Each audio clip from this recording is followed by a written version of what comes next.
so it's true.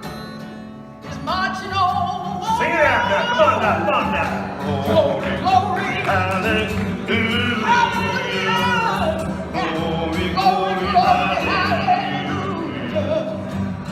Glory, glory, hallelujah. He is true. He is marching on.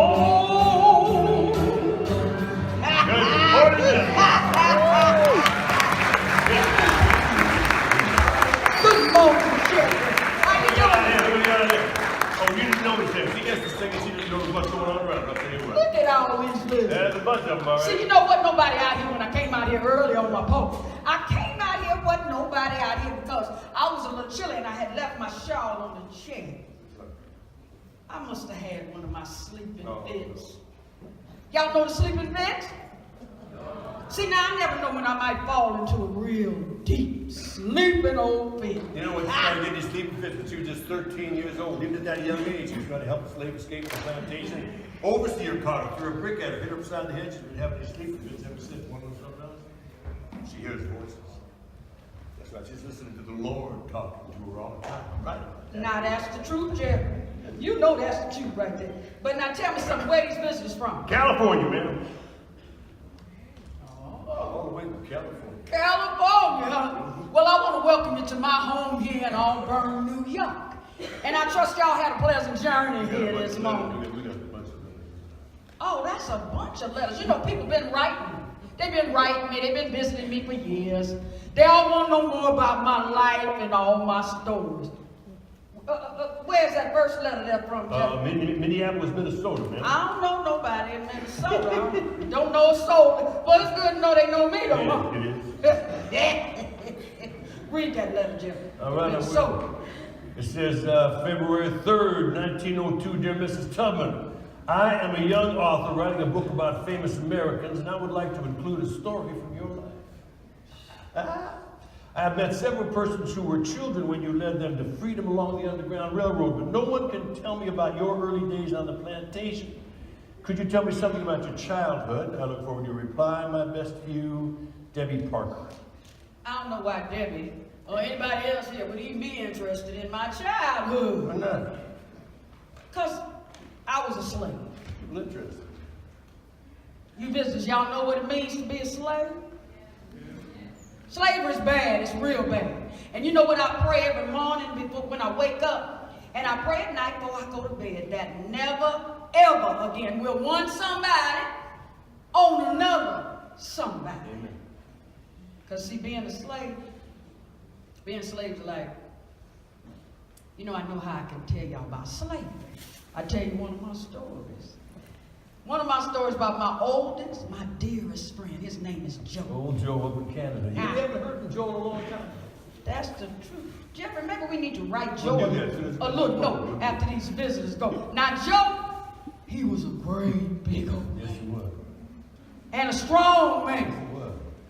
And when he was a young man, you know, I reckon he might have been somewhere around about your age right there. Yeah, he used to make all the little girls' hearts just go flutter, flutter. Now, Joe was a great big old man, right? One morning, Jeffrey, help me tell this story. Oh, yeah, I will. Yeah. One morning, he got sold to a new master. See, and one morning, his new master, he went and he got these three great big burly mean men. Now you got to get the same respect to the new master as you did the old master. So he got these men and they went up to Joe's quarter up on the hill, knocked on his door, and then they demanded. You leave your breakfast and step outside. Well, Joe couldn't believe his ears when he heard that master say. You strip off your shirt, you get ready for a whipping. Why? Asked Joe. What's your complaint with me? But there ain't no complaint with you. But see, you belong to me now.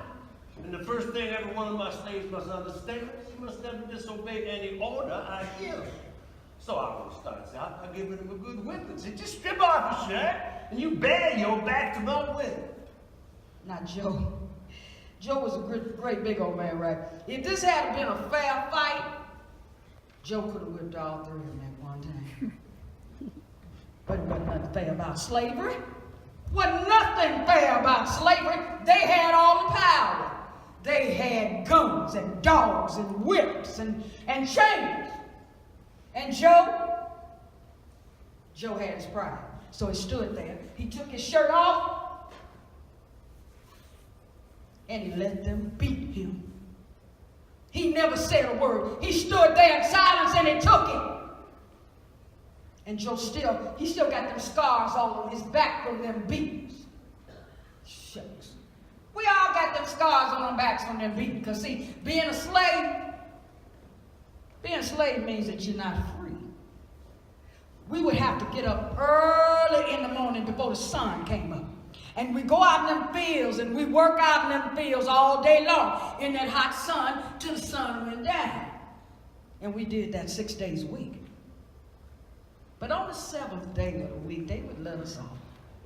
And we'd come and we'd gather together so we could worship our Lord God. And you know, it was this old man that used to live with us. What was his name? You talking about old Cut Joe? Cut Joe, that's it, old Cut Joe. See, Jeffrey knows all my stories. He can tell them almost as good as I can. No, not. Now, Cut Joe was a minister, see, and he used to tell us these Bible stories. You know the kind of stories I'm talking about, the kind of stories that help keep your hopes and your dreams alive. Yeah, but what you got to do is you got to tell them a story like old Cut Joe used to preach. Oh, Jeffrey, they don't know nothing about I know they don't. Cut Joe That's why you gotta show preaching. them. They don't know. Show them about Cut Joe preaching. This how Cut Joe used to preach on Sunday morning. Hey! And the Lord told Moses. Lord told Moses what he said. Go into Pharaoh. Go in there, don't you? And tell Pharaoh. Tell that to let my people go. Let my people go. That they might serve Serve me. me. Glory. Hallelujah. Glory. Hallelujah. Glory.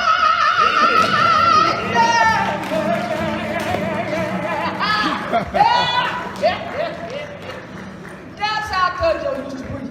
Now, Cut Joe used to tell us them Bible stories, right? But we take the stories, we turn them into songs. Then we take them on out into the fields where we'd be working. And when that great big overseer, the boss man, he come up to you and say, raise your voice up. Y'all ever heard Oh, this this is a song? good one. This is like a call and response song that like they brought over with them on the ships from Africa. There's a refrain that everybody sings along. It goes like this. Let my people go. I hear the people in California got some good voices, and I want to hear y'all sing. Come on with me. Here you go. Here we go. Let my people go. Let my people go. Jeffrey, what's they saying? They said they were good. They told me they were good. They said they were. Come on, let's try it one more time. I know y'all can do a little better than that. Please, for me. Here we go. One more. Let my people go. Well, that was a little better. I heard you. See, when I was a little girl, a young girl, I don't know, I might have been somewhere right about your age. I learned it wasn't nothing better than having a good old song and then sing. When Israel was in Egypt land, let my people go. Big people too, oppressed so hard they would not stand. Let my people go. Why don't you go down? Moses, way down in Egypt land. Tell old Pharaoh, what you gonna say? Let my people go. You know we always need not weep for more. Let my people go. Oh, we'll be slavery and change for long. Come on now. Let my people go. Why don't go down? Moses, Way down in Egypt land. Tell old Pharaoh. Come on now, here we go. let my people go. Why don't you tell old Pharaoh? Let my people go.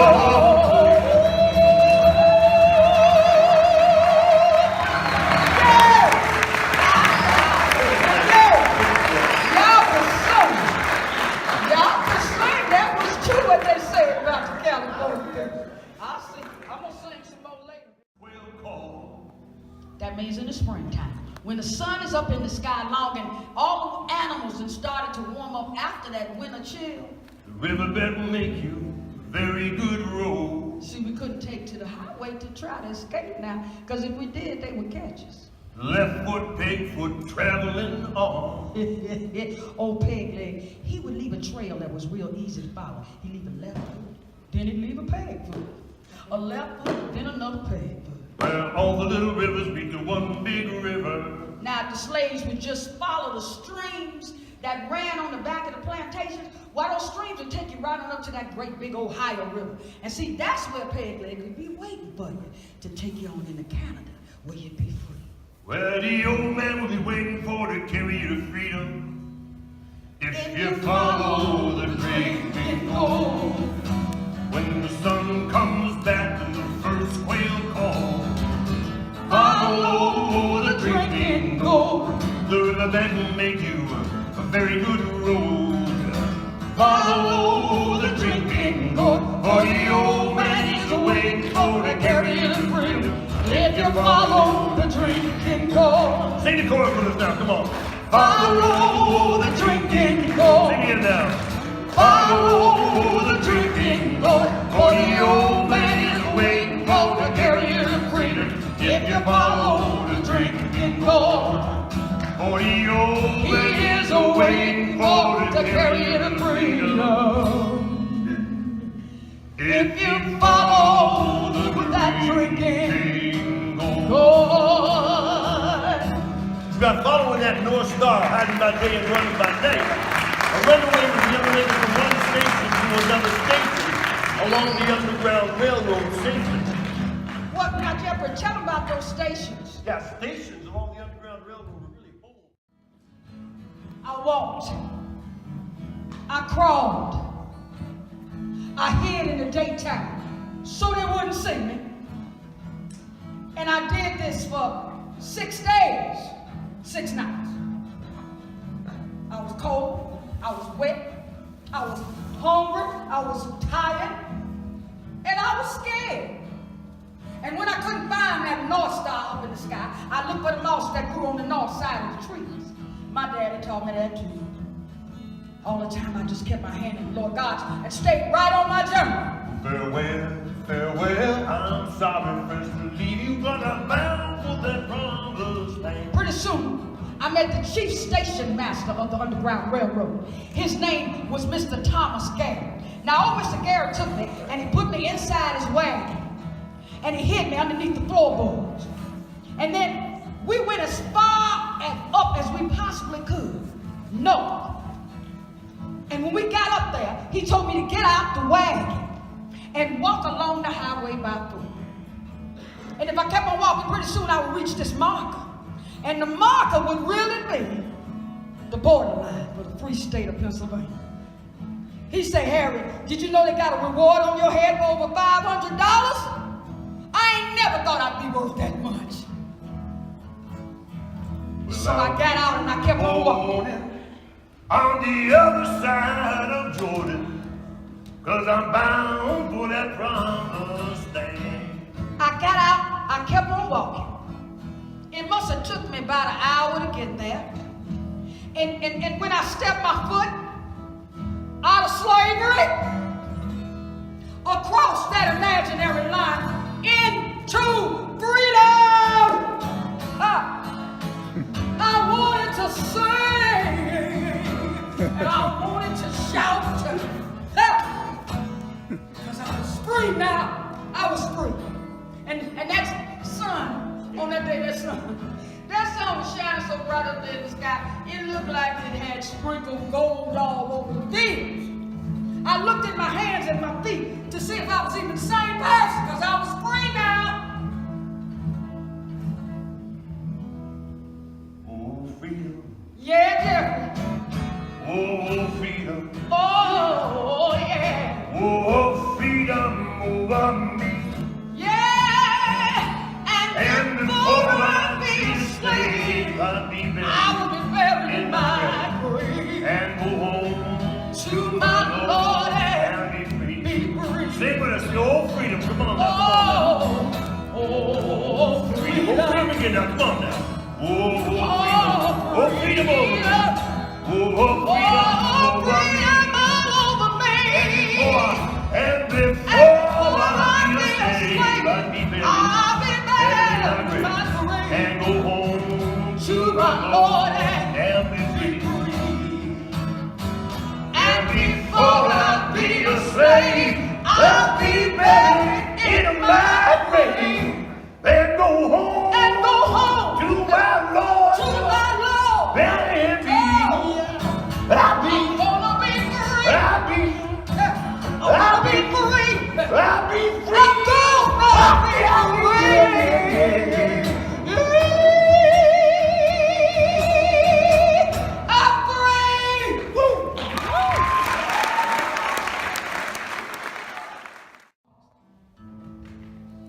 But I was alone.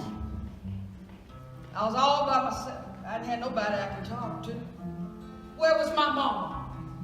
Where was my daddy? So I would have to steal away,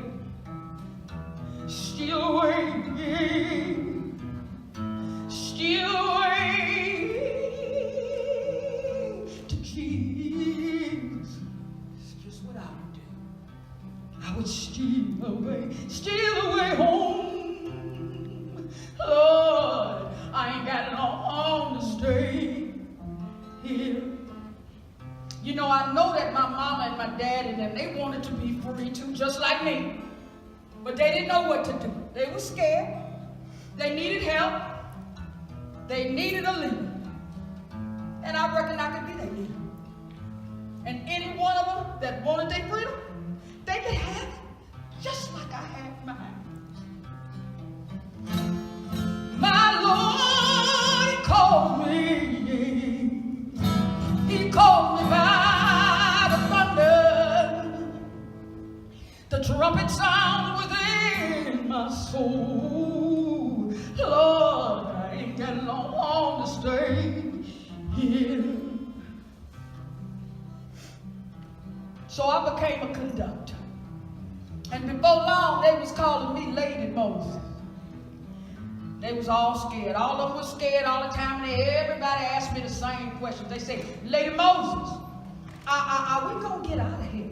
Lady Moses, are we going to go up north? Are we going to be free? And you know what I told them? I said, listen to me. You just trust in the Lord God.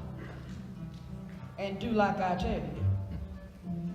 Even if you don't know what I'm talking about. Green trees are bending, most sinner stands a trembling. The trumpet sound within my soul. Lord, I ain't got long to stay here. So I went back, you know. I had to go back and get my mama, my daddy. I had to go back and get Joe. And I went back and forth across that Mason-Dixon line over 19 times. I helped over 300 slaves into freedom. And I never lost nobody. Not one soul did I lose. And before I ran my last train out of there, they had a reward on my head for $40,000. Dead or alive. You know, Joe used to josh me all the time. He said, ooh, General, $40,000. That's a whole bunch of money, you know. Especially for a girl that they used to call stupid.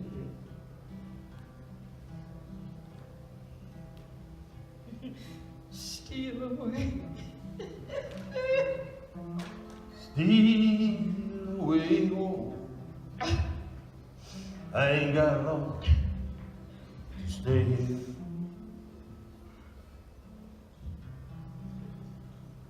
Mine eyes have seen the glory of the coming of the Lord. He is trampling out the vintage where the grapes of wrath are He has loosed the faithful lightning of this terrible swift soul. His truth is marching on. Sing it out now. Glory, glory, hallelujah. Glory, glory, hallelujah. Glory, glory, hallelujah.